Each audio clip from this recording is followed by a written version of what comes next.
back to my channel. I have a new video in my how-to series. Today's topic, winged liner. If you think my liner looks a little bit wonky today, your eyes are not deceiving you. I used two different types of liner to create two different eye looks today.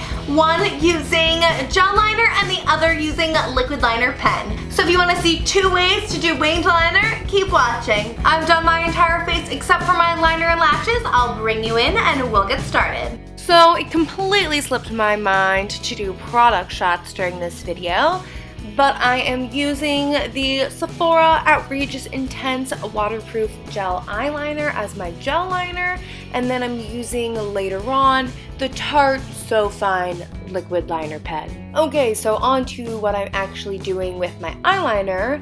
I am first just filling in essentially where my lash line is, just creating a baseline for where my liner should go, and then I'm thickening up that line after re-dipping it in the product, and then I'm taking the very tippy tip of it to make that wing, and you can see that the wing does not need to be perfect on first swipe, that I perfect it by going back in continuously and kind of filling in and dragging that back into my eye.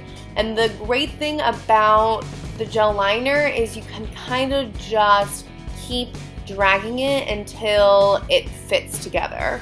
It will eventually all meet in one place. And if you really want that sharp wing, you are definitely going to need a really tiny brush. I'm using one from Sigma and I'll have it listed below. So you'll have to excuse my extremely crusty eyelashes, but with the liquid liner pen, I do more of a dash technique as opposed to that like swooping glide that you can do with the brush. Gel liner is just really slippery in that way, whereas the liquid liner pen can kind of get caught on your lid, so I just do this dash technique as to keep it kind of as perfect and as thin as possible. And then I just do a very similar thing to get that wing, taking the thin part at the edge and bringing it in. I just find that that's like the easiest way for me to create a wing. So as with the gel liner, it does not need to be perfect on first swipe. Honestly, you can always clean it up with a Q-tip or with some concealer if need be.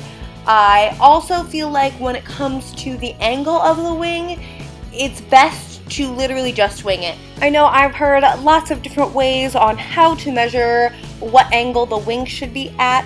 And normally what I just do is, instead of measuring from an arbitrary point, I just try to make sure that both sides match and are at the same angle in comparison with one another. So I finished the look with a little bit of mascara and some lashes. I've zoomed out so you could see the difference between the two finishes and the different shapes that I was able to create with the two different products. You can subscribe here and watch my last video here. Make sure to give a thumbs up and leave any comments down below. I hope you enjoyed this video. Thank you so much for watching. Until next time.